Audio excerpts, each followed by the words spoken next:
Hello friends, मैं Rachna Amarnath Happy Literature channel में आपका स्वागत करती हूँ। So friends, in this video the topic I am going to discuss is diphthongs, which is an important concept in phonetics.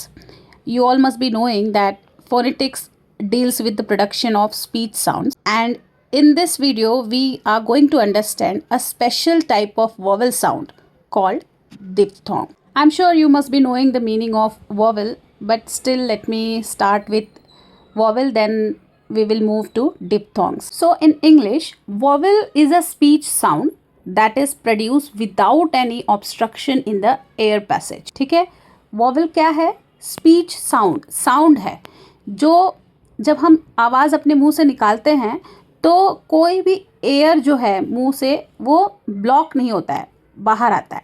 जैसे कि आई ए, देखिए मुंह बंद नहीं हो रहा है, ठीक है, हम बिना मुंह बंद किए उसे बोल पा रहे हैं, तो ऐसे साउंड को वॉवेल कहा जाता है।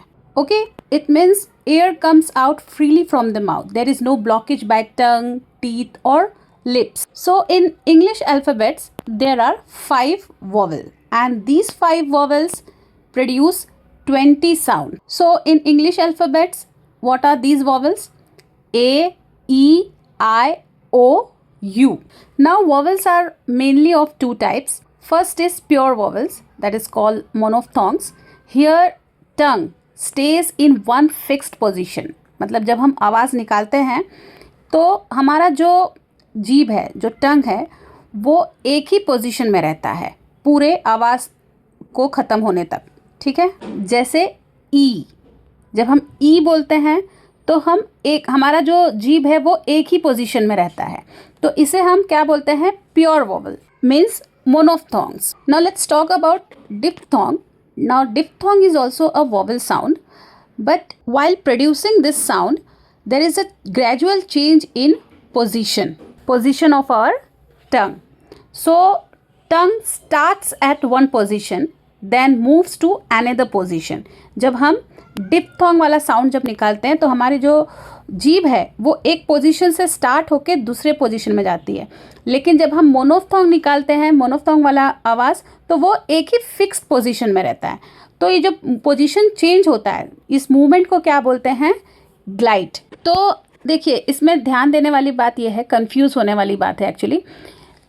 हम वॉवेल में क्या सोचते हैं कि एक ही साउंड निकलता है, ठीक है, एक ही साउंड जिसको जहाँ निकलता है उसको हम वॉवेल बोलते हैं। तो डिप्थोंग कैसे वॉवेल हुआ? तो यहाँ पे भले पोजीशन चेंज हो रहा है, भले हमें सुनाई दो साउंड दे रहा है, बट वो एक्चुअली में क्या है? एक ही साउंड है डिप्थोंग में भी। यहाँ पे बस पोजीशन क्या है? चेंज हो रहा है हमारे टंग का। So even though there are two positions, the sound is only one. So the diphthong has starting point and ending point, but its movement is so smooth and continuous that we hear only one single sound, and that's why in phonetic transcription two symbols are used, but they actually represent one sound. चलिए इसको example के through समझते हैं। देखिए, word है bite, ठीक है, bite word है, तो इसमें जो वोवल साउंड है आई, तो इसे हम जब बोलते हैं तो हमारा पूरा मुंह खुला रहता है। Okay, starts from open front position and moves towards E. तो कैसे आता है? I bite. चलो अब खुद प्रैक्टिस करो, जब आप आई बोल रहे हो तो आपको खुद फील होगा कि जो आपका टंग का पोजीशन है वो चेंज हो रहा है, एकदम स्लोली लेकिन चेंज हो रहा है। तो देखिए, साउंड एक ही है यहाँ पर, लेकिन सिंबल्स दो है, ए और आई, ठीक है। The next example we have boat. O. Vowel sound is O. So here sound starts from central position and moves towards U. Boat. Boat. Now let's see the difference between diphthong and two vowels. Now this is very important. Diphthong actually has one syllable and one sound.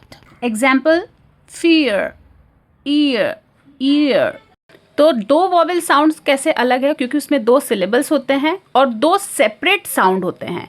Example: seeing, seeing, तो यहाँ पे break आ रहा है, देखो, seeing, seeing. Okay, now let's understand the production of diphthongs. ये मतलब जो आवाज़ है वो आती कैसे है?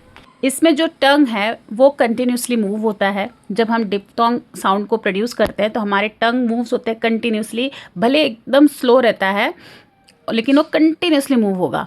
फिर लोअर जॉ मूव होता है, लिप्स मूव होते हैं, लिप्स के जो शेप होते हैं वो चेंज होते हैं, कभी वाइड ओपन होता है, कभी नैरो ओपन होता है। तो जो फर्स्ट पार्ट होता है साउंड का, जो फर्स्ट पार्ट होता है वो स्ट्रॉन्गर और लॉन्गर होता है, और जो सेकेंड पार्ट होता है वो वीकर और शॉर्टर होता है। So diphthongs are called falling diphthongs, मतलब हाई से लो आता है। So there are some important features of diphthongs. All diphthongs are voiced, they are oral sounds, and their length is similar to long vowels. So diphthongs are long vowel sounds with movement. Now let's see the classification of diphthongs. So friends, total there are 8 diphthongs. Many says that there are 9, then 10, but commonly we say there are 8 diphthongs, and they are divided into 3 groups based on their glide direction. मतलब जो movement है उसके direction के basis पे 3 group बना है। So first is closing diphthongs, means closing towards E. So friends, this group includes 3 sound, okay, 3 symbols. First is A, second I, third OI. For example day, gate, bite, fly, boy, toy. So tongue moves upward towards A।